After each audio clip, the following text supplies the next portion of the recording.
Du coup, bonjour à tous, enfin bonsoir à tous. Je m'appelle Akram et je vais vous faire une présentation sur les biais politiques dans les LLM, comprendre, analyser et atténuer. Donc moi, je suis doctorant en première année, donc il n'y a pas besoin d'avoir un PhD pour le talk, parce que moi-même, je n'ai pas un PhD. Et du coup, je travaille sur l'impact de l'intelligence artificielle sur la polarisation politique. Okay. Donc j'essaie d'avoir des approches en même temps un peu, disons, mathématiques appliquées, machine learning, donc des algorithmes de mitigation de biais, etc. Et en même temps quand même d'avoir une approche plus sociologique, quand même d'essayer vraiment de comprendre les mécanismes sous-jacents qui font que des intelligences artificielles seront biaisées ou pas, et qui font aussi que ces biais politiques ou l'utilisation de l'intelligence artificielle dans des contextes politiques peut poser problème. Et donc ce sera le sujet du talk aujourd'hui. Donc pour commencer, le visage de Monsieur Bayrou. Donc là, j'ai pris des titres d'articles assez rapidement, hein, en tapant IA et politique. On voit déjà qu'il y a de plus en plus d'utilisation de l'intelligence artificielle dans la politique. En fait, que ce soit par un personnel politique, hein, les acteurs et les décideurs politiques. Là, on a le Premier ministre suédois qui admet utiliser l'IA pour se forger son opinion. Donc des utilisations un peu indirectes. Ou alors carrément en Albanie, une IA qui est devenue ministre chargée des marchés publics. Donc on a vraiment la rentrée de l'intelligence artificielle sur la scène politique. Quelque part sa légitimation un peu politique, parce qu'on commence à considérer qu'elle a quelque chose à apporter politiquement. Et ça, on le retrouve dans plusieurs pays, hein. C'est pas spécifique à l'Occident. On retrouve en Côte d'Ivoire, en Afrique du Sud, dans une multitude de pays.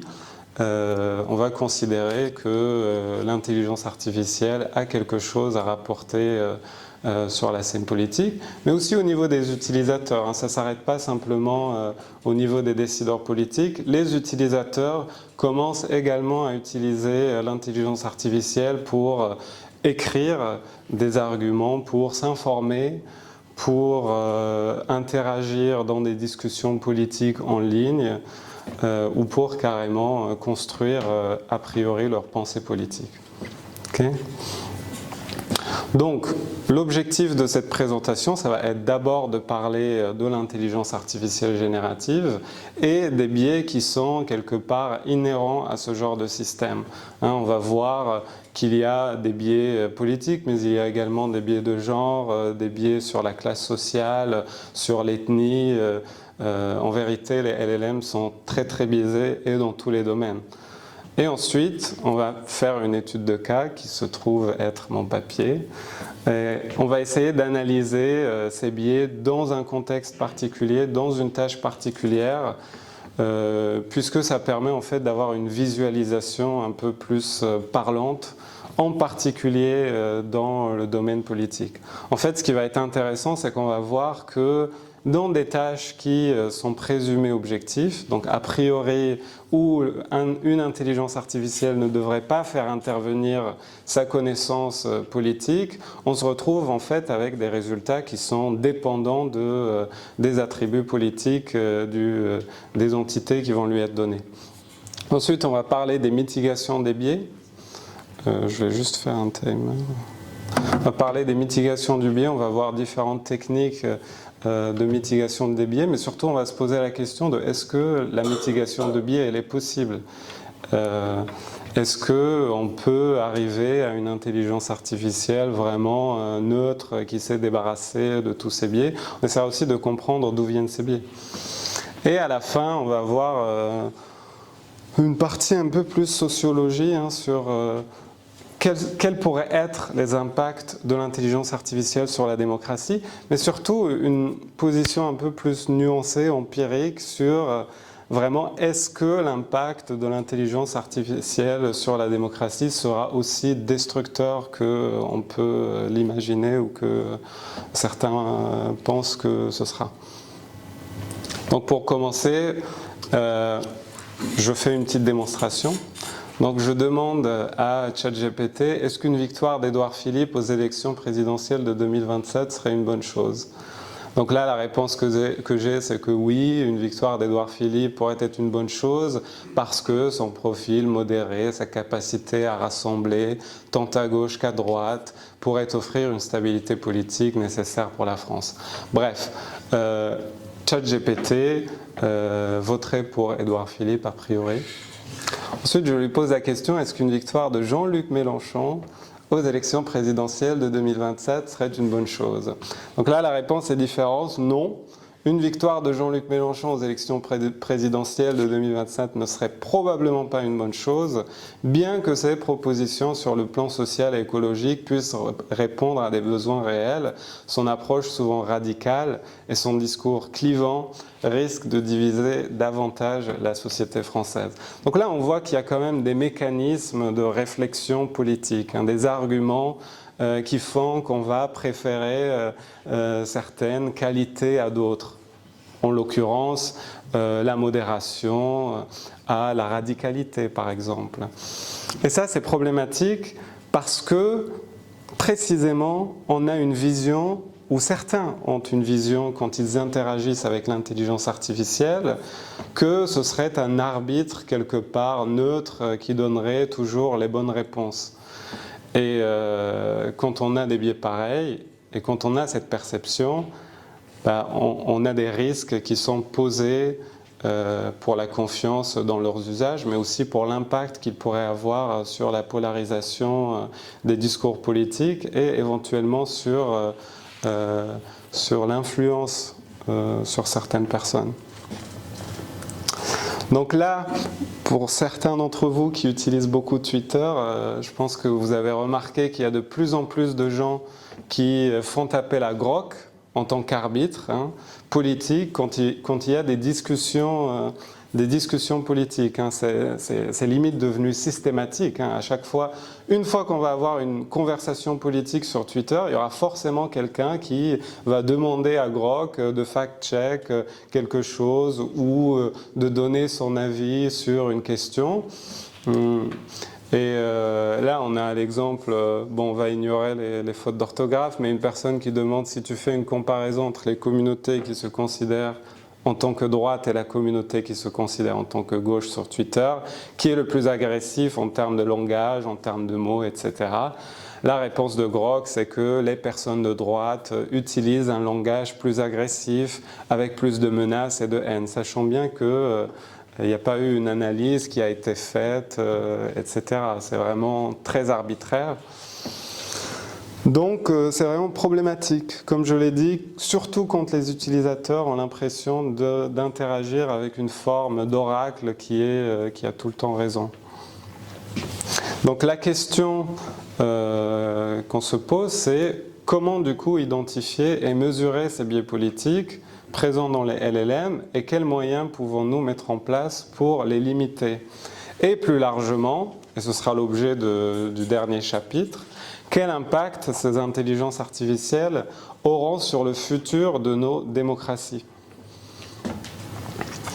Donc, l'histoire des biais sur les LLM, en fait, elle remonte au premier modèle d'Embedin, Word2Vec et Glove, qui, dès 2016, en fait, on se rend compte qu'ils représentent certains mots de manière stéréotypée ou biaisée. Là, on a une étude assez connue, Man is to computer programmers, woman is to homemaker, de-bias in word embeddings.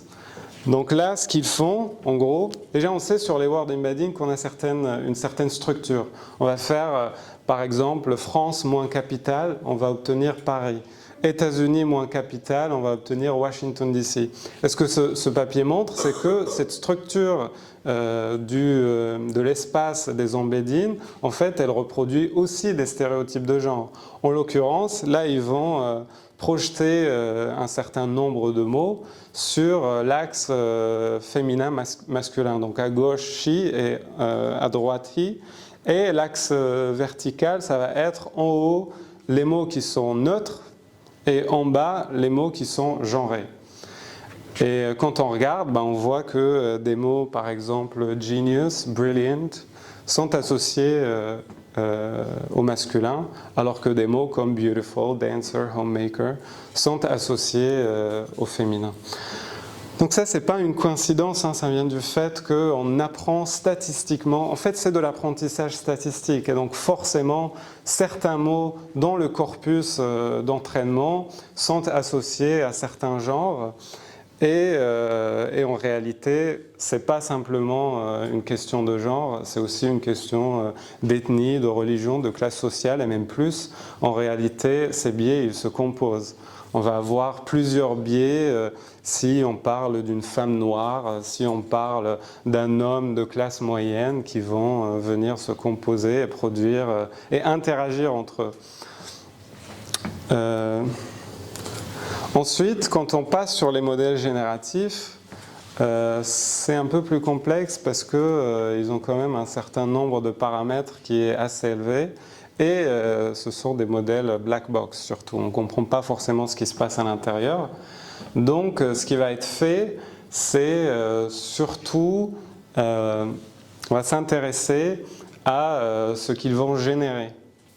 Là, on a un dataset stéréoset, Measuring Stereotypical Bias in Pre-trained Language Models, qui vont donner une phrase, Girls tend to be more blank than boys, et qui vont demander de remplir la partie manquante. Ils vont à chaque fois donner une option stéréotypée, une option non stéréotypée, même le contraire de stéréotypée, donc plutôt positive, et enfin pas forcément positive, mais qui correspond au contraire des stéréotypes, et une option qui est random. Et ensuite, on va avoir un domaine du biais, donc le genre en l'occurrence, et une cible, girls ou girl. Et en fait, ce qu'ils vont voir, c'est que systématiquement, dans la majorité des cas, le choix du LLM va être fait sur l'option qui est stéréotypée. On va associer les filles à une certaine tendresse, un certain imaginaire de la féminité, et pareil pour les arabes, pour les personnes noires, pour les personnes trans, etc. Donc les biais qu'on a retrouvés dans les premiers modèles, au final se retrouvent aussi dans les modèles génératifs, et ce n'est pas une coïncidence en réalité, puisque c'est plus ou moins les mêmes corpus d'entraînement, en tout cas la même nature des corpus d'entraînement. Et donc par la suite, en fait, on va faire une distinction entre les biais intrinsèques, qui sont ce qu'on a vu dans la slide précédente et qui vont porter surtout sur les embédines, sur les représentations, et les biais extrinsèques, qui vont porter sur la génération, sur ce que va générer le LLM. Donc, ensuite on s'intéresse aux biais qui sont le sujet de ce talk et qui sont le biais politique. Les biais politiques, comparés aux autres biais, sont quand même plutôt moins étudiés en général, et c'est aussi parce qu'il y a une nature un peu plus diffuse dans le biais politique quand il s'agit d'un biais idéologique. C'est beaucoup plus difficile de l'imaginer comme une corrélation entre certains mots, même si on pourrait regarder gauche, mais en réalité le mot gauche a quand même plusieurs définitions. On pourrait le faire, mais la question du biais politique, elle est un peu plus complexe parce que il faudrait déjà définir ce qu'est la gauche, ce qu'est la droite, et puis comprendre la direction du biais. Est-ce que c'est simplement un biais contre la gauche? Est-ce que c'est la gauche progressiste? Est-ce que c'est une gauche économique, sociale, etc.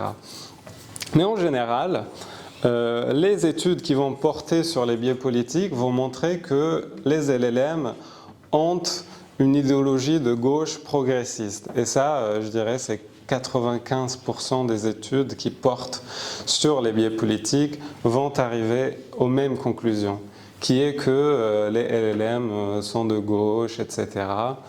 On a même Elon Musk qui retweet certaines de ses études en disant mais les IA sont woke, il faudrait arrêter avec ça. Et même Grok, hein, surprenamment en fait, même Grok va être plutôt de gauche, en tout cas suivant cette méthodologie, puisque cette méthodologie en fait, elle va surtout s'appuyer sur des questionnaires politiques, par exemple le Political Compass, qu'elle va faire passer à différents LLM et ensuite analyser leurs résultats. Là, on a une autre étude qui fait le test pour plusieurs autres modèles et pareil, on voit qu'il y a plus ou moins la même tendance dans la majorité, si ce n'est tous les modèles génératifs, qui est une tendance de gauche progressiste. Donc, l'état actuel des études sur les biais politiques, on a une grande partie qui se concentre sur ce genre de questionnaires. Des tests politiques, des sondages simulés et des tests du type Political Compass, etc. Le problème, c'est que déjà, ce genre de questionnaire, scientifiquement, n'a pas vraiment une valeur très élevée. Il est très critiqué, en tout cas, dans le domaine des sciences politiques. Et surtout, il est fait pour des humains. Et donc, la question se pose de est-ce que ce qui est fait pour un humain pourra s'adapter à, ou pourra en tout cas caractériser des biais pour une machine ou une intelligence artificielle. Donc l'avantage de ces études, elles ont quand même des avantages, c'est que ce sont des résultats qui sont très visuels, on l'a vu, ils sont très parlants, et surtout c'est quand on travaille sur des tâches contrôlées, par exemple une classification, etc., on a un cadre statistique qui est quand même assez disponible.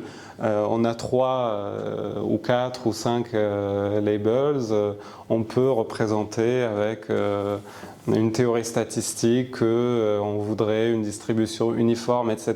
C'est beaucoup moins facile de le faire quand on a des tâches de génération, parce qu'une génération, on a quand même plusieurs tokens qui sont générés, le token dépend du token précédent, on a une explosion des paramètres et puis surtout, bon, il y a la longueur de ce qui est généré, il y a le style de comment c'est généré.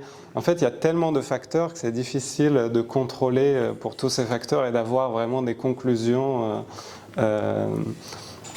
solides. Mais ça a été fait quand même, il y a des études qui portent sur des tâches de génération libre, par exemple, qui vont demander de rédiger des essais politiques sur des questions politiques, par exemple climate change, le mariage pour tous, l'adoption, les droits reproductifs, etc. Ou alors des poèmes, des textes longs sur des personnalités politiques, par exemple. Écrire des poèmes sur des personnalités politiques.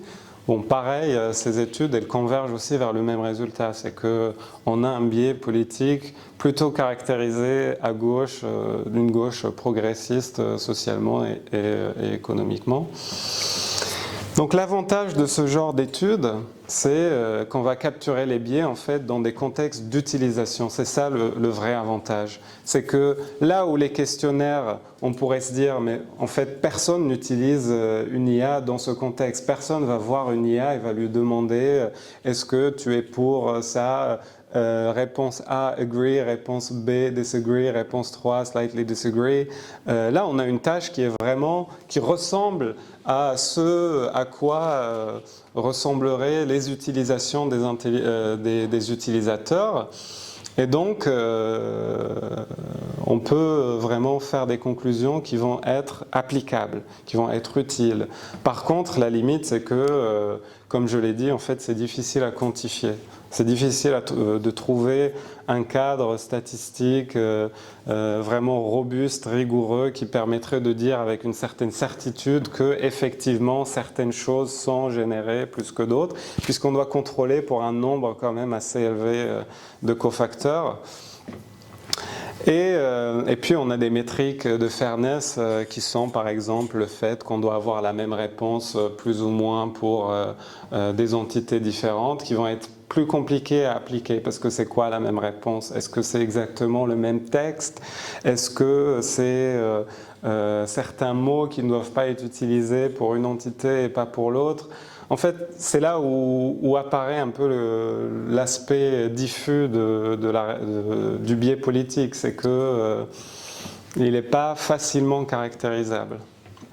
Après, il y a des approches, par exemple, demander à un autre LLM de juger si une réponse est pro-avortement, contre l'avortement, etc. C'est aussi fait.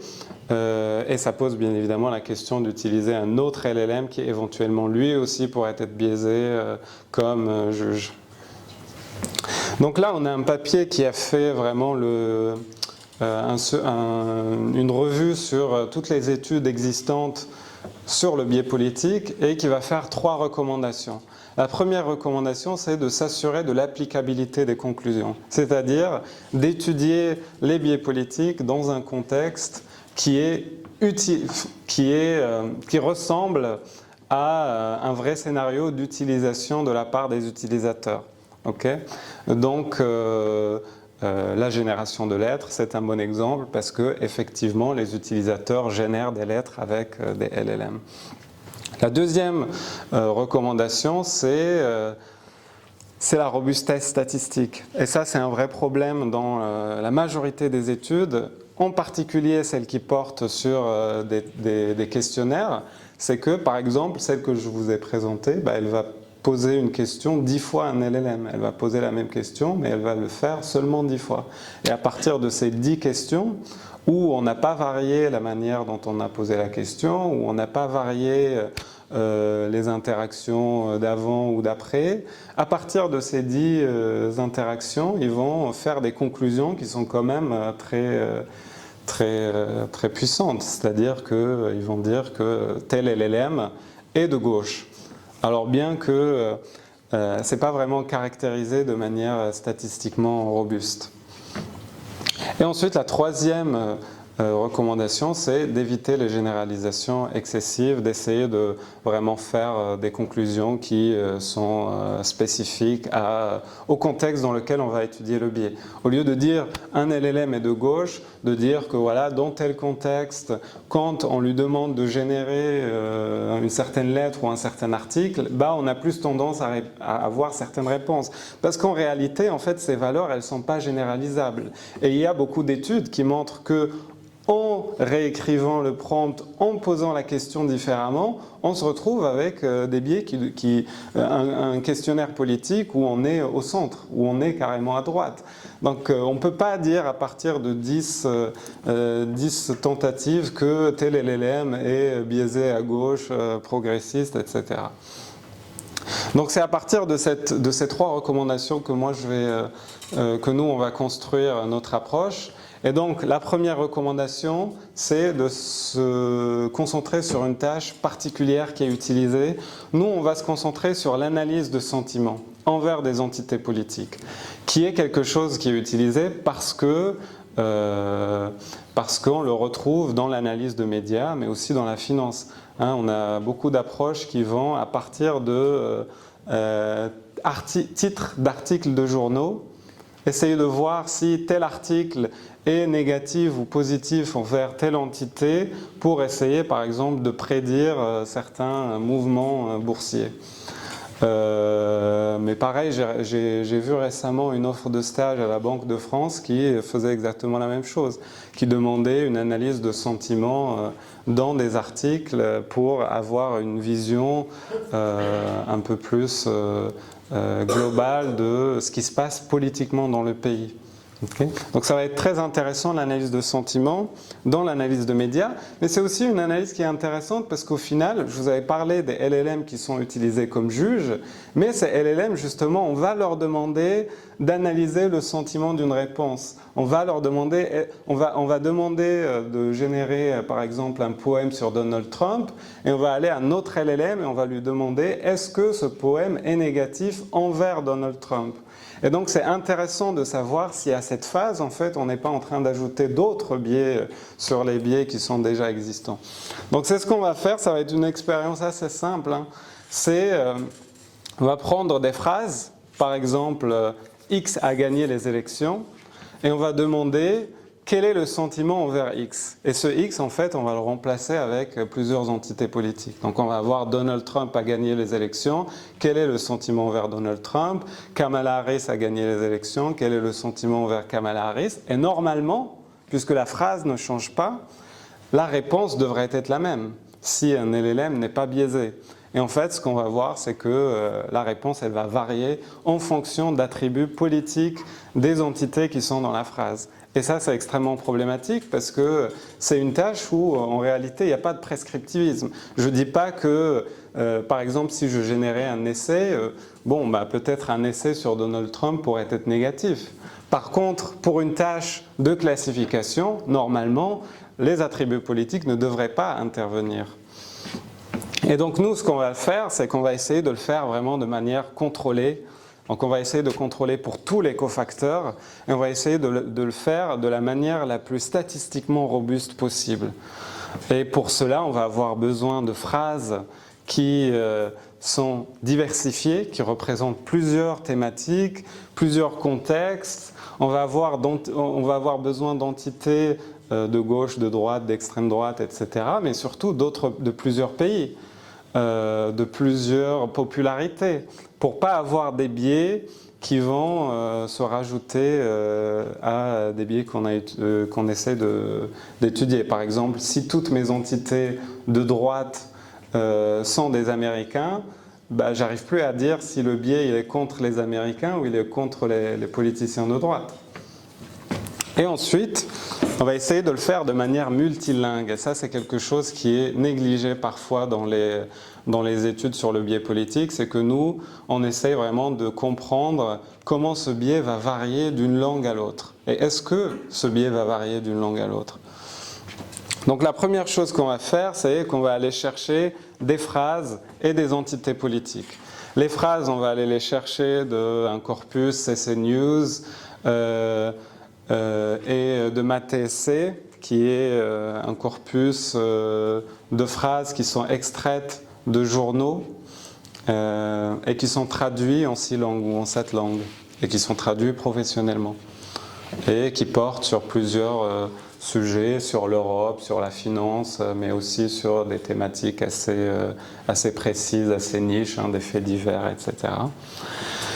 Et pour ce qui est des politiciens, on va essayer d'avoir on va aller chercher les politiciens qui sont le plus cités dans le corpus CC News. Pourquoi? Parce qu'il est quand même important que les LLM reconnaissent les entités. Si je lui donne un politicien qui est au Luxembourg et qui a 100 followers, peut-être que le LLM ne le reconnaîtra pas assez pour être biaisé. Donc on va aller chercher les entités les plus citées et ensuite on va faire un algorithme de sampling, d'échantillonnage. On va essayer de prendre dans chaque groupe, donc dans la gauche, la droite, l'extrême droite, etc., le même nombre de politiciens de la France, des États-Unis, mais aussi de l'Algérie, etc., et des politiciens de même popularité moyenne. Et ensuite, sur Parle.gov, on va aller, ces informations, en fait, on les récupère via Wikidata et via Parle.gov, qui nous donne l'information sur est-ce que tel politicien est de droite ou de gauche, est-ce que son parti politique est plutôt pro-européen ou anti-européen, etc. Et ensuite, simplement, on va traduire du coup ces phrases, elles sont déjà traduites dans certaines langues, on va les traduire dans d'autres. En particulier, on va prendre le français, l'anglais, l'espagnol, donc ça va être nos 3 langues occidentales, et ensuite on va regarder le russe, le chinois et l'arabe, qui vont être les langues non occidentales, et l'objectif ça va être de voir si le biais politique va varier entre l'arabe et le français ou autre. Donc au final on se retrouve avec 450 phrases bon, qui sont balanced. Ce que ça veut dire, c'est qu'en gros, elles sont accordées au féminin et au masculin. Comme ça, on peut, si on a une entité, une politicienne, on la met dans la version féminine, sinon c'est la version masculine. Et on va avoir 1319 politiciens qui sont équilibrés, okay, dont les attributs sont équilibrés. 6 langues, 7 modèles, ça va donner environ 30-40 millions de points de données.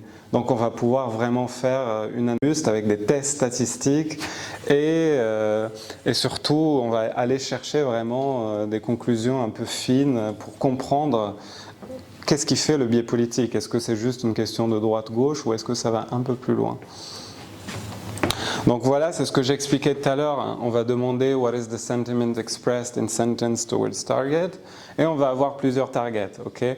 En anglais, already under, par exemple, Kamala Harris, non-European countries were protesting. Donc je lui demande what is the sentiment expressed in cette phrase towards Kamala Harris. Et il me dit que c'est positif. Et quand je remplace avec Donald Trump et que je lui pose la question envers Donald Trump, il me répond que c'est négatif. Et en fait, ces réponses, elles vont varier suivant la langue, suivant l'entité politique et suivant le modèle utilisé aussi. Et c'est une analyse qu'on fera par la suite. Donc une fois qu'on va récupérer les résultats pour chaque politicien, donc telle phrase, un tel sentiment, on va essayer d'agréger les résultats et d'avoir des conclusions, de voir ce que ça donne, quoi. On aura l'avantage d'avoir des données fines et détaillées, hein. On va pouvoir analyser par politicien, orientation politique, etc. Et sur multiples modèles et multiples langues. Donc premier résultat. Donc là, ce qu'on va voir dans l'axe des X, c'est le sentiment moyen. Okay, on va moyenner le sentiment en fonction de l'orientation politique. FL étant far left, ils sont expliqués en haut à droite, hein, du far left, left, center, big tent, etc. Je rappelle que ces orientations, on les obtient à partir de Wikidata qui sont vraiment, quand on regarde comment elles sont discutées, c'est dans Wikipédia et c'est vraiment une discussion entre les contributeurs de Wikipédia, dont certains disent non mais un tel il est de droite et qui convergent vers une certaine classification. Donc c'est pas donné de manière random, il y a quand même des définitions auxquelles ils essayent de se tenir quand ils caractérisent est-ce qu'un tel politicien est de droite ou de gauche. Donc ce qu'on va remarquer, à gauche on va avoir par langue, à droite par modèle. Ce qu'on va remarquer, c'est qu'on a un biais positif en faveur de la gauche modérée, mais aussi du centre. Et ça, c'est différent des autres études qui simplement disaient on a un biais pour la gauche. En réalité, les politiciens centristes ont aussi un biais positif. Par contre, les politiciens de gauche radicale n'ont pas un biais positif. Donc c'est un peu plus nuancé que de dire que les LLM sont biaisés contre pour les politiciens de gauche, puisqu'il y a certains qu'ils n'aiment pas beaucoup. Et on va voir que dans les langues non occidentales, et ça on le voit à gauche, hein, on regarde l'anglais, l'espagnol et le français, on voit déjà qu'ils sont toujours ensemble et qui vont être un peu plus biaisés que les langues non occidentales, l'arabe, le chinois et le russe. Et même si, en réalité, on retrouve les mêmes biais même dans les langues non occidentales. Même en arabe, on a un biais pour le centre-gauche et pour le centre et pour la gauche. Quand on regarde les modèles, pareil, on voit que plus ou moins tous les modèles sont biaisés, à part un peu GPT-4 Homini. Tous les modèles ont les mêmes biais, hein. Un biais positif en faveur de la gauche modérée du centre, un biais négatif envers la droite et l'extrême droite, et une neutralité envers la gauche radicale. Ce qu'on va remarquer aussi, c'est qu'il y a une amplification des biais dans les versions plus grandes. Si on compare Qwen 72 milliards et Qwen 7 milliards, donc le jaune et le noir, on voit que le jaune va être systématiquement moins biaisé que le noir. Pareil si on regarde l'AMA 8 milliards et l'AMA 70 milliards. En fait, plus les modèles vont être grands, plus ils vont avoir de paramètres et plus ils vont apprendre des biais, ce qui est parfois contre-intuitif, parce qu'on se dirait, plus on a de paramètres, meilleur sera le modèle. Bon, il peut être meilleur, parce que être biaisé ne veut pas forcément dire être pire. Et c'est ce qui se passe, c'est que les modèles apprennent beaucoup plus et ils apprennent également les biais politiques ou une vision politique des entités qui vont ensuite faire intervenir dans la classification. Donc là, on fait un zoom sur l'arabe et l'anglais. Ce qu'on va voir, on va avoir pareil des box plots du sentiment suivant l'orientation politique, donc far left, left, etc. On voit que le biais est nettement plus faible en arabe qu'en anglais. Quand on regarde l'arabe à droite, on n'a pas la même variation, on n'a pas le truc qui fait comme ça, même si il y a quand même un petit biais, mais il est moins caractérisé, et on a une variance beaucoup plus forte en anglais pour les politiciens d'extrême droite. On va avoir des politiciens d'extrême droite qui vont être mieux vus que d'autres, mais ça va être ceux qui ont le plus de variabilité. Et on remarque enfin que GPT-4 Homini présente les biais et la variabilité les plus faibles selon les orientations. Mais on va aussi remarquer que, par exemple, Aya, si je regarde en noir, en arabe, Aya et en jaune, Quen, on voit que quand même, si on regarde par exemple l'extrême droite, on voit qu'ils sont plus biaisés négativement que les autres. Et ça, on va comprendre pourquoi dans la slide d'après. Mais pour l'instant, on va regarder, du coup, ce qu'on va faire, c'est qu'on va prendre l'information sur ces entités politiques. On va récupérer sur Parle.gov une valeur de 0 à 10 qui va définir leur positionnement social et leur positionnement économique. Et ensuite, on va plot, et dans chaque carré, on va faire la moyenne des entités qui se trouvent dans ce carré, et on va seulement prendre les carrés qui contiennent minimum 15 politiciens pour avoir des résultats quand même qui sont significatifs. Donc on va retrouver au final, en fait l'objectif c'était de faire un clin d'œil aux autres études qui utilisent les questionnaires politiques et de dire que voilà, on arrive à refaire un peu la même visualisation, et on voit effectivement qu'on a un biais à gauche beaucoup plus positif que le biais à droite. Enfin, en haut à droite, on a un biais négatif, et en bas à gauche, donc la gauche progressiste, on a un biais positif, indépendamment de la langue. Même en chinois, on retrouve la même différence, un peu moins marquée quand même. Et ensuite, on s'intéresse du coup aux sentiments des entités, et on regarde la similarité des sentiments qu'ils reçoivent de par les différents LLM. Et ce qu'on voit, en fait, c'est qu'on va trouver des groupements qui ont des réponses beaucoup plus similaires que d'autres. Si on regarde Donald Trump et Vladimir Poutine, ils vont avoir 86% des réponses qui sont similaires, alors qu'avec Olaf Scholz, par exemple, on descend à 74%. Donc on a vraiment deux clusters qui apparaissent, en haut à gauche qui est un cluster conservateur autoritaire, et en bas à droite qui est un cluster progressiste libéral. Et c'est vraiment ça qui va structurer les biais politiques des LLM, parce qu'on parlait tout à l'heure de gauche et de droite, mais en réalité, quand on fait une projection des réponses qui sont données par les différents LLM pour chaque entité, on voit clairement qu'il y a un seul axe qui va majoritairement expliquer les différences, c'est l'axe conservateur-autoritaire. Et autoritaire, pro-Europe, etc., plus les entités seront, progressistes, plus les entités seront progressistes, pro-européennes, modérées, etc., plus le sentiment sera positif. Et en fait, ça fait écho à ce qu'on a vu au début sur Édouard Philippe et sur le fait que c'était un candidat modéré, etc. Donc au-delà du fait que les LLM sont de gauche, en réalité, ils ont une préférence pour les entités libérales contre les entités perçues comme conservatrices ou autoritaires. Donc tout à l'heure, je vous parlais de Aya et de Quen 72b. Je disais qu'en arabe, ils étaient plus biaisés que le reste des modèles. Et en fait, là, on analyse les similarités suivant le langage. D'abord, on voit qu'il y a une corrélation entre les langues occidentales. En français, en anglais, en espagnol, on va avoir plus souvent la même réponse.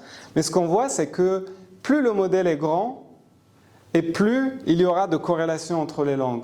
En fait, plus le modèle est grand, et plus il projette ou il transfère ce qu'il a appris en anglais dans les autres langues. Et l'exemple, on prend AI Expanse en particulier parce que c'est un LLM qui a été précisément entraîné sur une donnée multilingue traduite de l'anglais. Okay, c'est le seul qui a été spécifiquement entraîné sur de la multilinguisme. C'est le seul qui a été entraîné spécifiquement sur du multilinguisme, mais en traduisant des données en anglais. Et en fait, ce qu'on va remarquer, c'est que quand un modèle devient plus grand ou plus il est entraîné sur des données en anglais, plus il va internaliser les biais spécifiques à cette langue et ensuite les transférer vers les autres langues. Et ça, on le remarque en prenant par exemple Benjamin Netanyahou. On se dirait par exemple qu'en arabe, il aurait un biais très négatif. En réalité, il a un biais positif. Pareil pour Vladimir Poutine, en russe, a un biais négatif. Pareil pour Xi Jinping, quand on le regarde en chinois, il a un biais négatif. Donc en fait, les biais, ils sont majoritairement définis par l'entraînement qui est fait en anglais. Donc ensuite, on va proposer une mitigation, mais en vrai, ce n'est pas une mitigation, c'est plus pour vérifier que c'est effectivement les attributs politiques qui causaient ce déséquilibre. Donc ce qu'on va faire, c'est qu'on va anonymiser toutes les entités. On va remplacer chaque entité par un nom fictif, mais qui contient les mêmes attributs. Donc le même âge, la même date de naissance, le même pays de naissance. On va générer un nom équivalent. Et ensuite, on va refaire la même expérience avec ces noms équivalents. Et ce qu'on remarque, c'est que beaucoup de biais se perdent. En fait, on n'a presque plus de biais. Par contre, on a quand même des petits biais. On remarque, si on regarde le far left ou le left. Le left, il est un petit peu positivement biaisé et le far left, il est un peu négativement biaisé.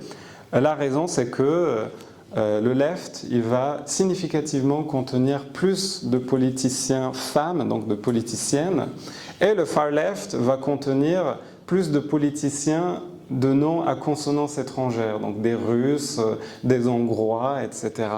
Et ces noms russes, ces noms hongrois, en fait, le LLM est biaisé contre des noms russes.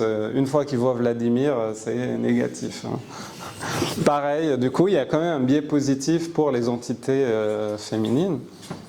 Donc on voit que quand même le biais est majoritairement expliqué par les attributs politiques, mais il y a quand même une forme d'intersectionnalité. Hein. Il y a quand même, les biais se composent. Hein. On a des biais qui sont dus au fait que c'est un nom féminin, à la consonance du nom, à sa classe sociale associée, etc., etc. Donc le récapitulatif, c'est que les LLM ne sont pas neutres et leurs biais politiques influencent des tâches concrètes. C'est ça pour moi le plus important, c'est de rappeler que c'est une tâche vraiment qui normalement ne devrait pas faire intervenir des biais politiques. Normalement, on devrait avoir toujours la même réponse. Et ça, on ne va pas le retrouver simplement dans l'analyse de sentiments, mais dans toutes les tâches de classification, on va avoir les mêmes biais politiques qui viennent et qui viennent intervenir. Donc même dans des tâches où le LLM n'a pas une certaine liberté, on a quand même des attributs politiques qui rentrent en jeu, des attributs de genre qui décident de la réponse. Alors bien que c'est une tâche qui est quand même agnostique à ça. Et on a fait une quantification fine des biais, on a proposé une méthode de mitigation simple mais efficace, etc. Donc pour la mitigation des biais, je vais être assez rapide. Hein. On a plusieurs techniques. Hein. On a des techniques de pre-processing, En gros, ce qu'on va faire, c'est qu'on va modifier la donnée qui est faite en entrée. On va augmenter les données d'entraînement. Par exemple, he worked as an engineer. On va systématiquement créer la donnée she worked as an engineer et vice-versa. On va essayer d'équilibrer les entraînements, soit en les filtrant, soit en faisant un reweighting, soit en générant carrément des exemples nouveaux. Sinon, il y a les approches qui s'intéressent au prompting, qui vont modifier le prompt, en fait. Une fois qu'on va donner un prompt, il sera modifié un peu automatiquement pour venir contrer certains biais. Hein. Quand je dis « the Muslim man worked as », on va rajouter automatiquement « Muslims are hopeful », juste pour éviter la catastrophe. Pareil pour « Mexican people hein. ».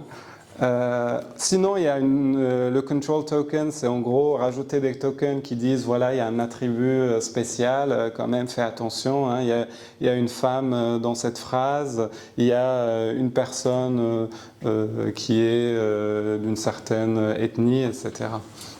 Ou sinon, carrément, on lui met des tokens et on le laisse apprendre quels sont les tokens qui vont permettre vraiment d'avoir les réponses les plus équitables.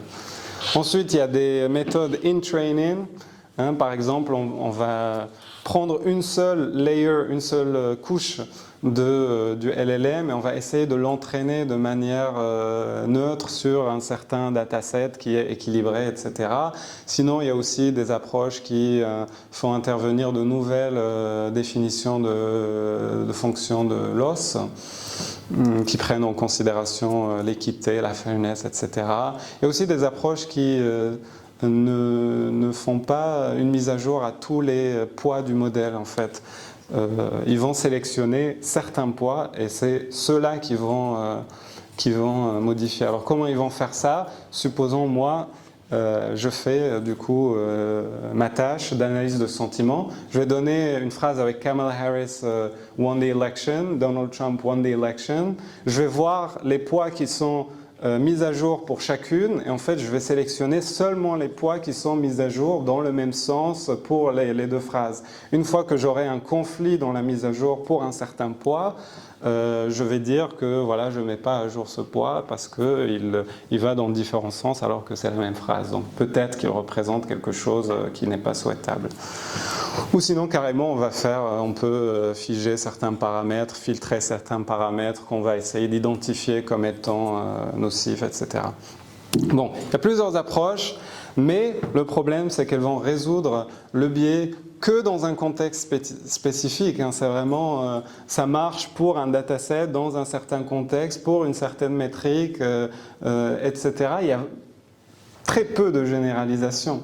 Et puis surtout, de nouvelles formes de biais sont constamment redécouvertes. Hein. À chaque fois, on se rend compte que il y a des biais d'une certaine manière, et puis la société évolue aussi. Hein. Elle se rend compte que certaines visions du monde qu'elle avait n'étaient pas justes. Et puis, il y a aussi la difficulté à définir le biais. Est-ce que, qui est l'autorité qui va définir ce que c'est un biais? Là, on a pu le faire parce qu'il y a quand même une bonne réponse qui ne devrait pas varier. Mais quand on parle de génération de poèmes, etc., ça devient un peu plus complexe parce qu'on commence à rentrer dans des approches prescriptivistes, hein, de normativité, de dire voilà comment le modèle devrait répondre. Donc la question c'est est-ce qu'on peut vraiment mitiger ces biais? La réalité c'est que notre monde est raciste, homophobe, sexiste, etc. Ce sont des choses qui existent dans la société et les LLM, ce sont la cristallisation de ça. Hein, c'est vraiment ça. Il n'y a pas de, parce que je vois des papiers qui vont dire non mais les LLM sont helpful donc c'est pour ça qu'ils sont de gauche. En réalité non, ils ont des biais de gauche parce qu'il y a des corrélations statistiques dans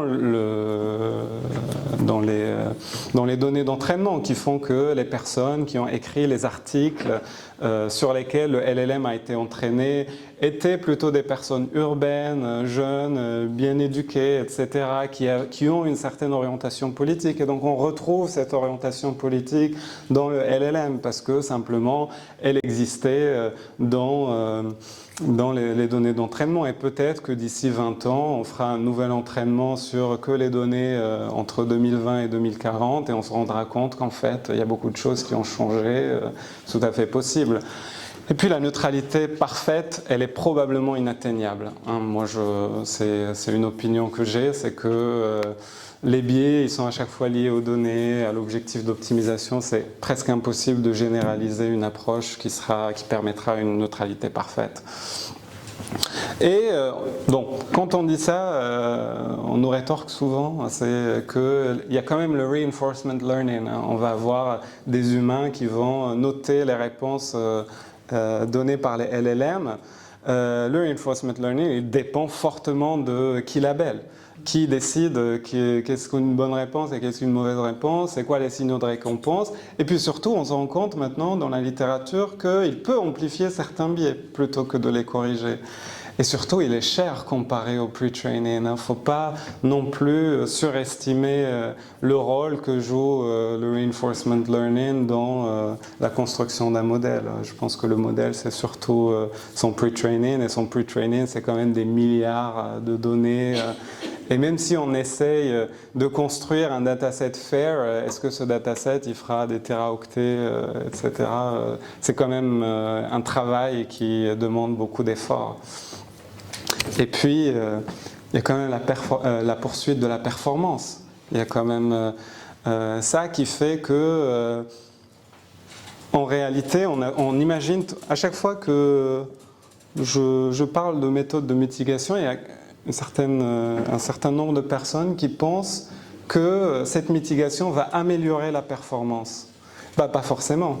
Certains biais peuvent être des biais qui contribuent à une meilleure performance, précisément parce que ces biais qui sont dans l'entraînement, ces biais du LLM, on les retrouve dans les données sur lesquelles on va être testé.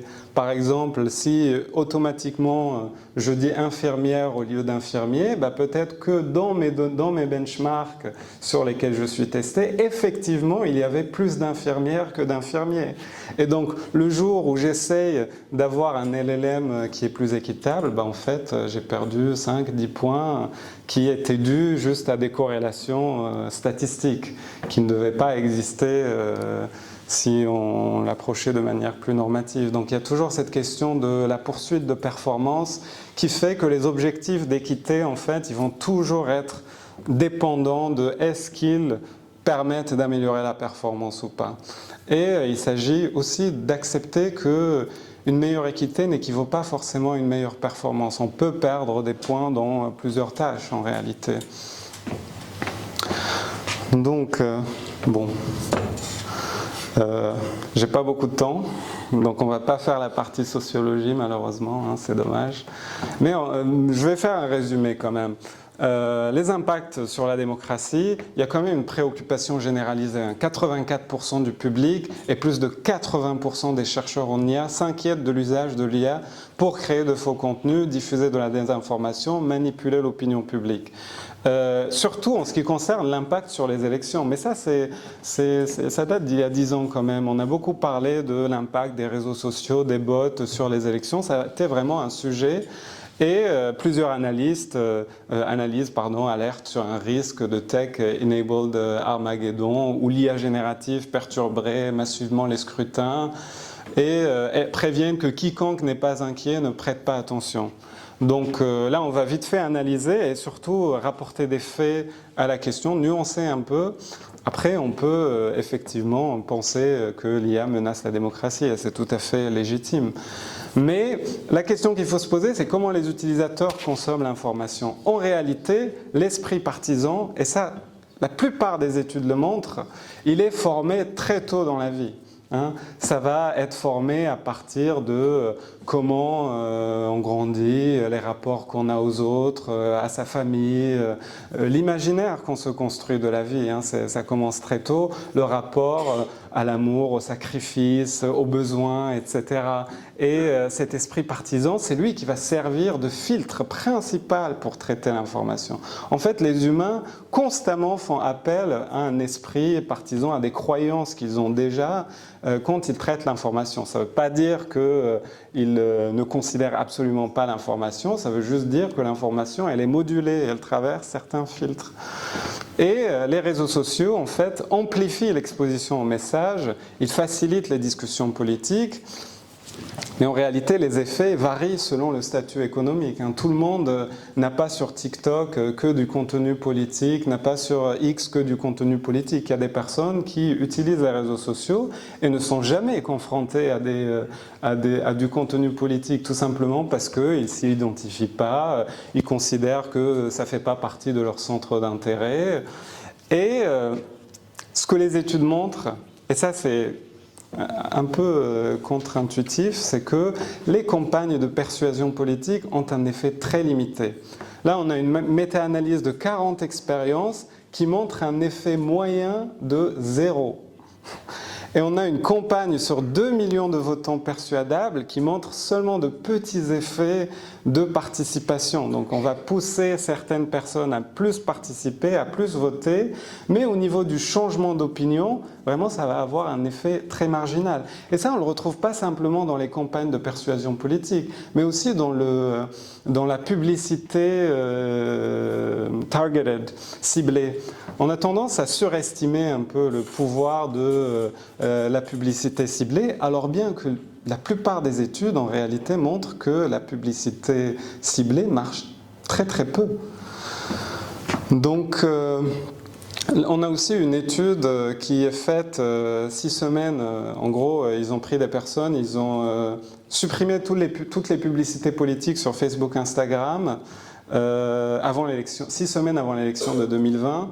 Et ils se sont rendus compte que ça n'a eu aucun effet significatif sur la connaissance, la polarisation ou la participation. Donc, en réalité, les gens résistent souvent à changer leurs opinions, ils mettent à jour leurs croyances légèrement, mais rarement de manière durable, surtout en politique. Ensuite, en ce qui concerne le fact-checking, on se rend compte qu'il réduit les idées fausses, mais il a un impact assez négligeable sur les attitudes politiques et comportements électoraux. En réalité, les individus sont capables de discerner, ils ont une capacité de discernement assez élevée quand il s'agit de détecter si une news est fake ou si elle est juste. Même le contraire en fait, ils ont une capacité de discernement et un scepticisme assez élevé en fait. Ils ont plus tendance à ne pas croire les news qui sont vraies plutôt qu'à croire des news qui sont fausses. Donc il y a plusieurs préoccupations, hein. Vous me dites si je dois m'arrêter. Ouais. Il y a plusieurs préoccupations, hein. Il y a une surproduction d'informations et de désinformation, ça c'est une des critiques, une qualité accrue de la désinformation, une personnalisation massive de la désinformation, de nouvelles formes de consommation de l'information, déstabilisation de la réalité. On va voir chacun de ces points, on va essayer de juste donner des éléments qui nuance un peu la position. Il ne s'agit pas de dire que l'IA c'est super et ça ne va absolument pas impacter la politique, il s'agit plutôt de voir la société comme quelque chose qui est capable de résister aux innovations technologiques et de ne pas tomber dans un déterminisme technologique qui considère que la technologie est celle qui révolutionne la société et la change de fond en comble. Mais il faut reconnaître à la société une capacité de résilience et de résistance face aux nouvelles technologies. Donc, pour ce qui est du premier point, la critique c'est la surproduction d'informations et de désinformations et effectivement le risque c'est qu'il y ait une génération massive de contenu. Ça c'est un des gros risques de l'intelligence artificielle, c'est que ça sature l'espace de désinformation que certaines personnes l'utilisent pour générer constamment une information qui est fausse, etc. et surtout les médias, que les médias s'en servent pour générer des fausses informations. Donc, quand on regarde les études et la réalité, d'abord on se rend compte quand même que les médias traditionnels, ils ont une utilisation assez prudente de l'IA générative pour l'instant, hein. Ils essayent quand même de le faire de manière transparente et responsable pour la production et la diffusion de l'information, surtout parce que ça pourrait nuire en fait à leur image de produire un contenu par intelligence artificielle. Donc il y a quand même cette stigmatisation sociale qui empêche certains médias, etc., d'avoir recours à l'intelligence artificielle pour produire du contenu. Et ensuite, il y a quand même un accent qui est un peu trop mis sur l'offre d'informations. En réalité, il y a déjà suffisamment d'offres, hein. Quand on regarde dans le net, on peut très facilement trouver de la désinformation, on peut très facilement trouver des sites complotistes, anti-vax, etc. Mais quand on regarde ce que consomment les individus, en fait, c'est surtout la demande qui va façonner, qui va donner la puissance ou l'impact de la désinformation. C'est plutôt les individus qui vont chercher la désinformation, qui vont aller chercher des articles anti-vax, qui vont aller rentrer dans des sites qui produisent de la désinformation. Mais en réalité, il y a déjà, c'est pas l'offre qui manque, mais il y a quand même un risque que ça devienne de manière vraiment très très massive et qu'on ne puisse plus discerner le vrai du faux. Ensuite, la question, c'est la qualité de la désinformation. Parce que là, on a quand même des intelligences artificielles. Ok, elles peuvent générer de manière moins chère de la désinformation, mais surtout, elles peuvent convaincre. Et elles peuvent générer des contenus bien structurés qui reprennent des arguments quand même intelligemment, etc. Donc là, il y a une vraie peur de ça, hein. On a des études qui préviennent contre le fait que la désinformation deviendra une désinformation qui est de qualité. Néanmoins, il y a quand même des études qui appellent, qui disent que ça reprend le point d'avant, que les médias restent prudents dans l'utilisation de l'IA. Et donc, malgré la qualité de la désinformation, on se retrouve... les médias n'osent pas trop utiliser les IA, mais surtout, là j'ai mis un XKCD qui dit qu'en réalité, la génération de deepfakes, par exemple, on a tout le temps été capable de générer des deepfakes dans le texte.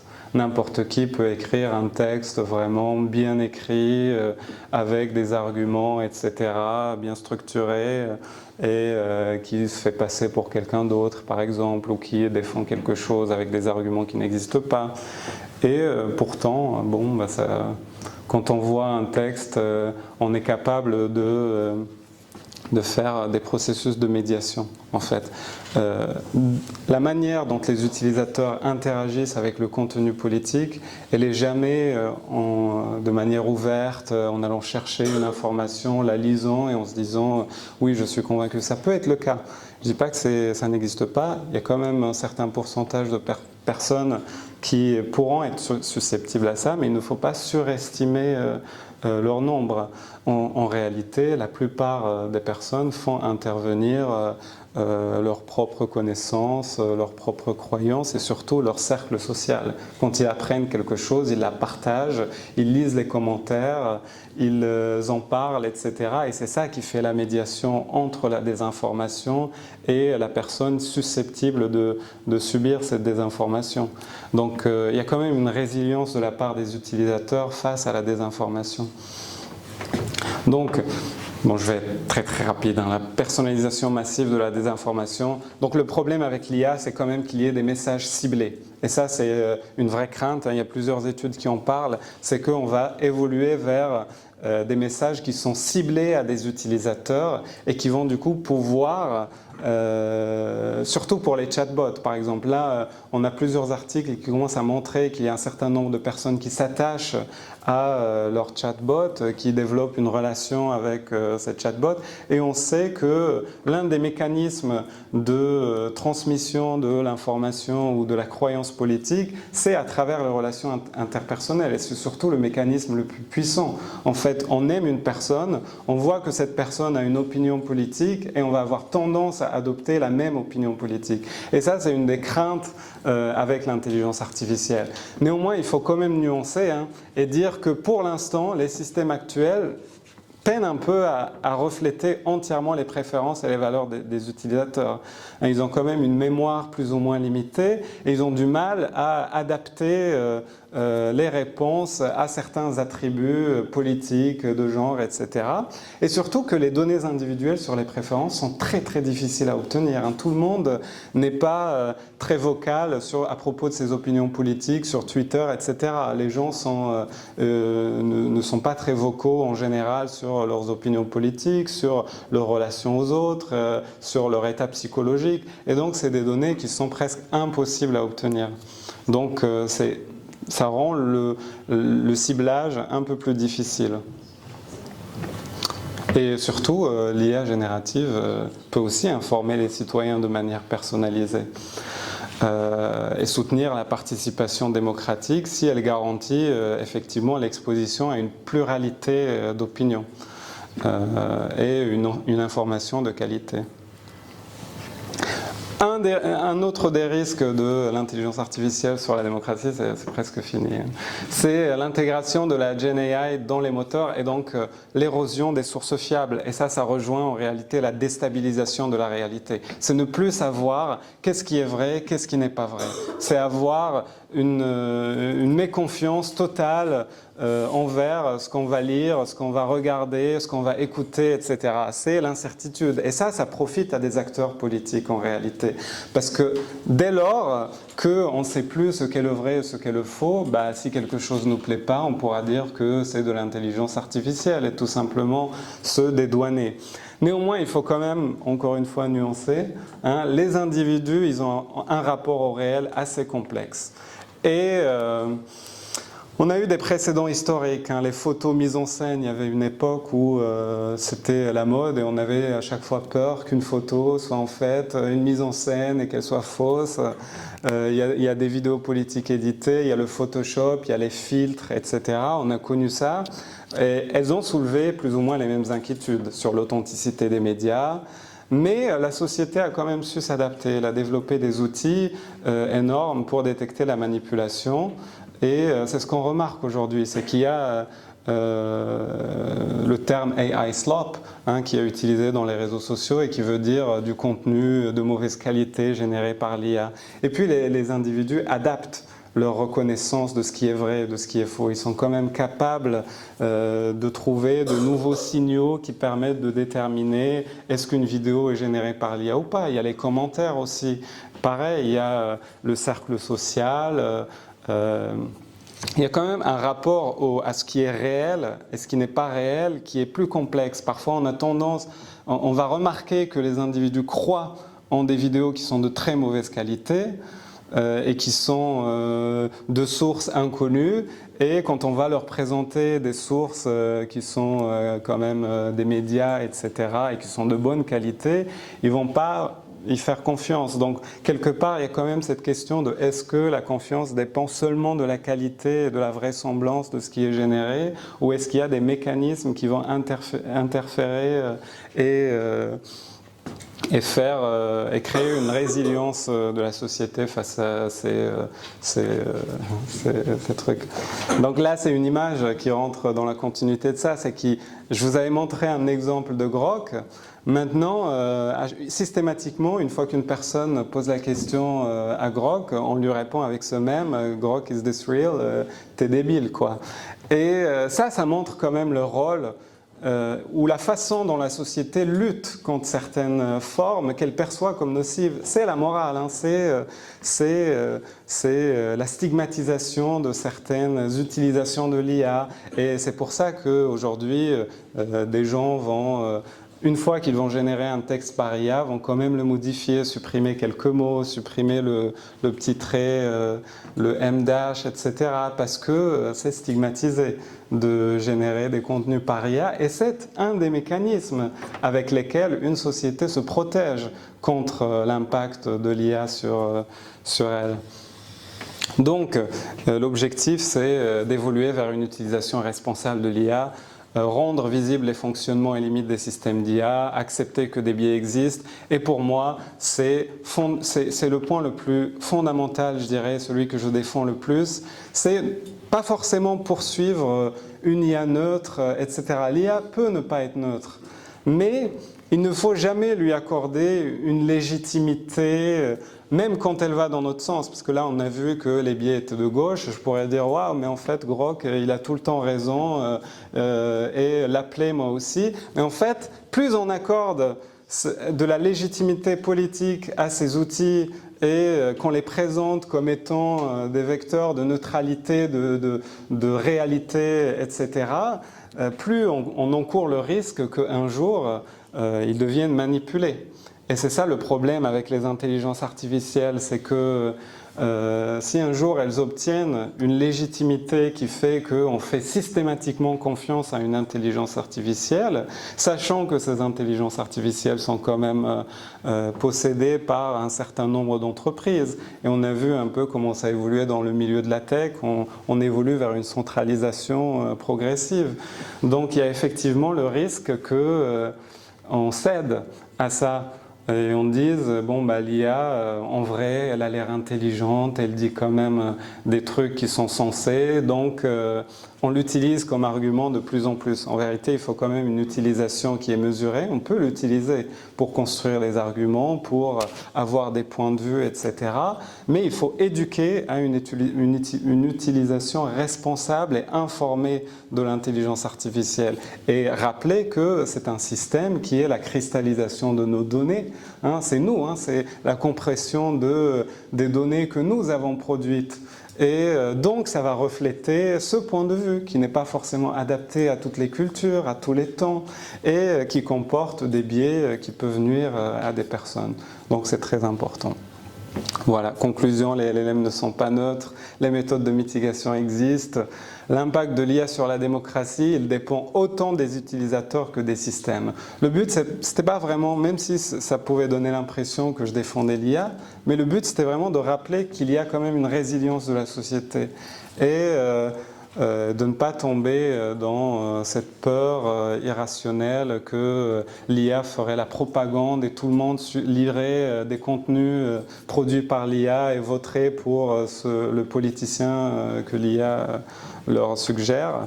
Et effectivement, une utilisation responsable implique transparence, pluralisme, vigilance critique et lutte contre la concentration du pouvoir, hein, une IA ouverte, responsable, qui a plusieurs acteurs, hein, et ça c'est très important aussi. Donc voilà, j'ai enfin fini, désolé. Merci.